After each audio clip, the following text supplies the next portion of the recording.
si paling perdana.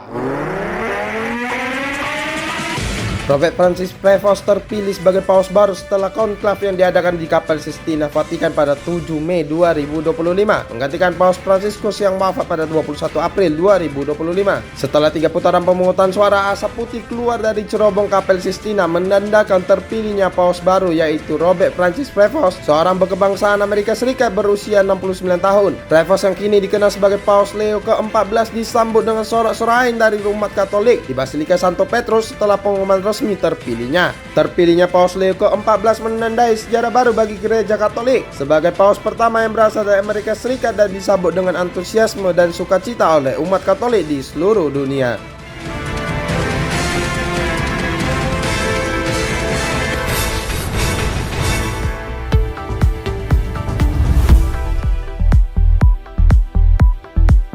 Assalamualaikum warahmatullahi wabarakatuh. Selamat pagi, apa kabar Anda hari ini? Semoga sahabat DNP selalu diberikan kesehatan dan dapat menerima informasi yang faktual serta terkini di pagi harinya dalam DNP in the Morning edisi Jumat 6 Mei 2025 bersama saya Teguh Fadila. Berikut ini adalah fokus utama kami pagi ini. Kejaksaan Agung sita 479 miliar rupiah uang tunai dari kasus TPPU Duta Palma Group. Ricu di lapas narkotika Muara Beliti, ratusan napi tolak razia dan lempari batu. Bill Gates jadikan Indonesia lokasi uji klinis fase 3 vaksin TBC.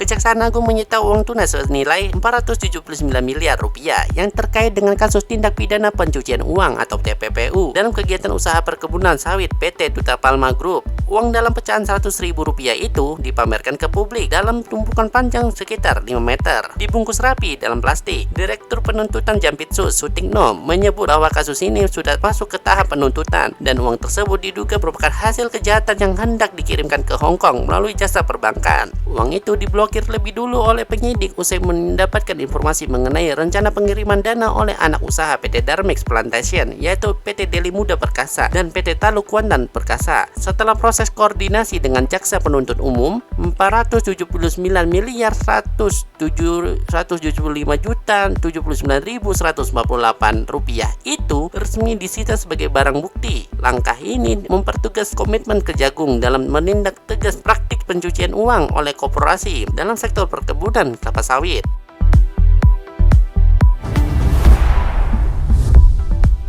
Kerusuhan terjadi di Lembaga Pemasyarakatan atau Lapas Narkotika Muara Beliti, Kabupaten Musirawas, Sumatera Selatan pada Kamis pagi 8 Maret 2025 sekitar pukul 9.30 pagi waktu Indonesia Barat. Dugaan sementara, ratusan narapidana melakukan aksi protes karena nolak razia rutin dari petugas lapas yang disebut-sebut dilakukan terlalu sering. Beberapa napi diketahui membawa alat komunikasi terlarang dan merasa tidak terima saat dilakukan pemeriksaan ulang. Aksi protes itu berujung pada pelemparan batu dan perusakan sejumlah fasilitas termasuk pecahnya kaca di dalam ruangan lapas. Kasat Reskrim Polres Musirawas, Ibtu Riantiantoro Putra, mengungkapkan bahwa situasi kini telah kondusif. Sebanyak 500 personel gabungan dari kepolisian, Brimob dan TNI dikerahkan untuk mengendalikan situasi. Petugas terpaksa menembakkan gas air mata sebelum akhirnya narapidana kembali dimasukkan ke blok masing-masing. Hingga pukul 11 siang waktu Indonesia Barat, kondisi lapas berhasil diamankan. Namun hingga kini belum ada pernyataan resmi dari pihak lapas terkait insiden tersebut.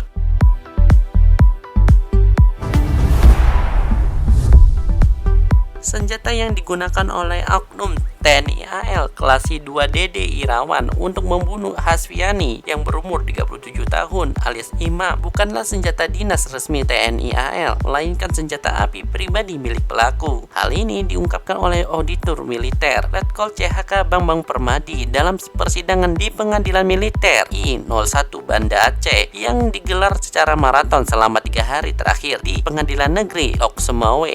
Pelaku mengaku telah membuang senjata rakitan jenis pistol itu ke ke sungai dekat pelabuhan Kruenggel, Aceh Utara. Untuk menghilangkan jejak, tim penyidik bahkan menurunkan perenang terbaik TNI AL guna mencari senjata tersebut. Namun upaya itu belum berhasil akibat kondisi air sungai yang terus-menerus keruh. Selain itu, penyelam juga menemukan barang bukti lain di lokasi sandar kapal KAL Biruun berupa karung besi berisi pakaian korban yang ditenggelamkan dengan batako. Senjata yang digunakan pelaku disebut dibeli secara ilegal di Kecamatan Panjang, Pandan, Lampung. Dalam sidang, 7 saksi dihadirkan termasuk seorang warga sipil. Sementara Bambang Permadi bertindak sebagai auditor dan Letu CHK Ageng Suyanto sebagai panitera. Agenda hari ini adalah pemeriksaan terhadap terdakwa yang sebelumnya diketahui membunuh korban pada 14 Maret 2025 dan membuang jenazahnya ke Gunung Salak, Aceh Utara dengan cara dimasukkan ke dalam karung.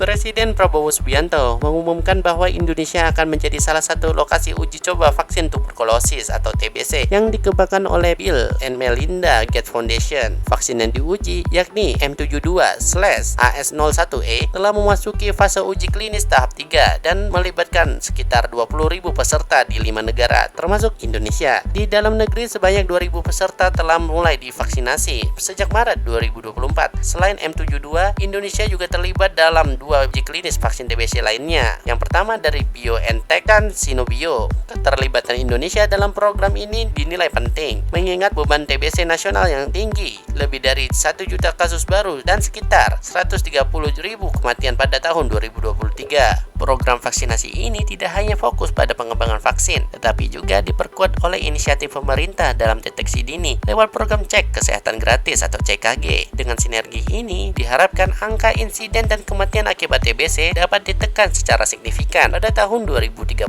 sesuai dengan target dalam Perpres nomor 67 tahun 2021. WHO memproyeksikan bahwa jika berhasil, vaksin M72 dapat mencegah 76 juta kasus dan menghemat lebih dari 41,5 miliar dolar dalam 25 tahun. Meski demikian, tantangan dalam implementasinya tetap besar. Faktor seperti distribusi vaksin, akses yang merata, keterjangkauan harga, dan penerimaan masyarakat menjadi krusial. Oleh karena itu, edukasi publik dan strategi komunikasi yang kuat perlu digencarkan agar vaksin ini benar-benar dimanfaatkan secara optimal oleh seluruh lapisan masyarakat.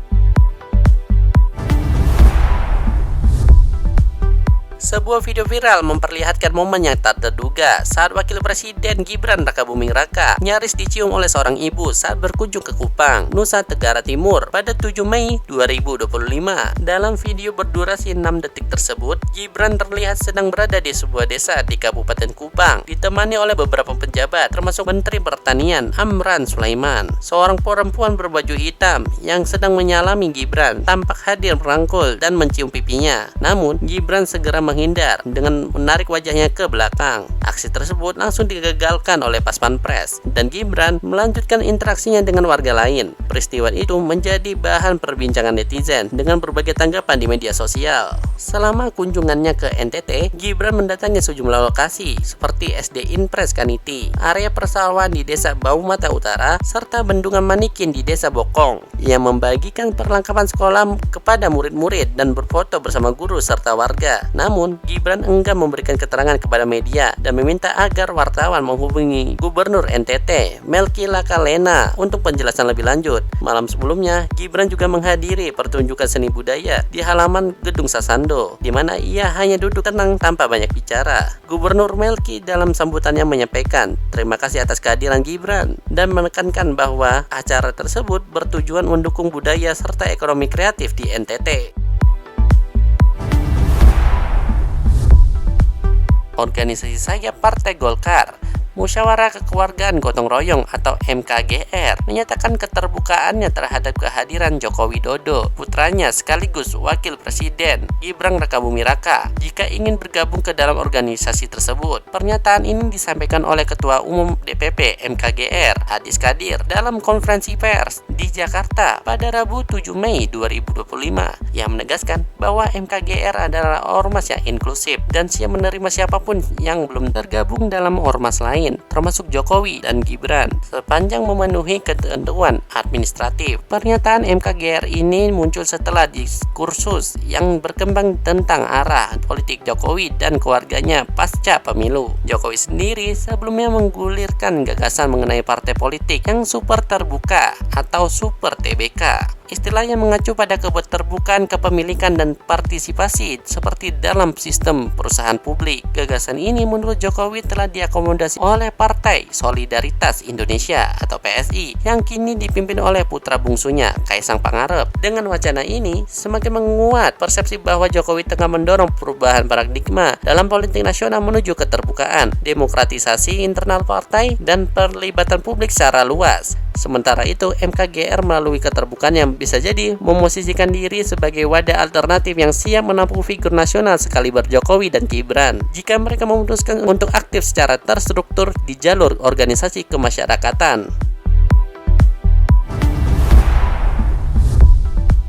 Sekretaris Jenderal PDI Perjuangan Hasto Kristianto menyampaikan pandangannya bahwa perkara dugaan suap dan perintangan penyidikan terkait kasus Harun Masiku hanyalah pengulangan dari perkara yang telah memiliki kekuatan hukum tetap. Pernyataan ini disampaikan lewat surat yang dibacakan oleh politikus PDIP Guntur Romli sesaat setelah Hasto memasuki ruang sidang Pengadilan Tindak Pidana Korupsi di Jakarta Pusat pada Kamis 8 Mei 2025. Dalam surat tersebut, ia menilai proses hukum yang sedang berlangsung melanggar asas kepastian hukum, akuntabilitas, serta kepentingan umum. Ia juga menyebut bahwa dalam 4 kali sidang yang telah digelar, keterangan para saksi dari Jaksa Penuntut Umum (KPK) ternyata serupa dengan keterangan yang pernah muncul dalam sidang terdakwa Wahyu Setiawan, Agustiani Tio, dan Saiful Bahri pada tahun 2020.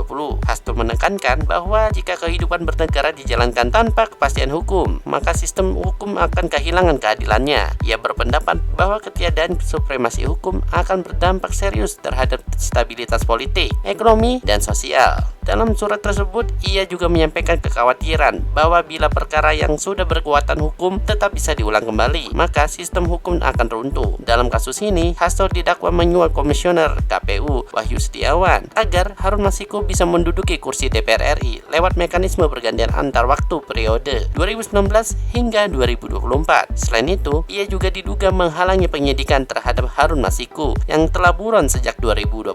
Meskipun beberapa terdakwa lain telah divonis bersalah sejak lama, Hasto sendiri baru ditetapkan sebagai tersangka pada akhir 2024. Sementara keberadaan Harun Masiku hingga kini masih belum diketahui.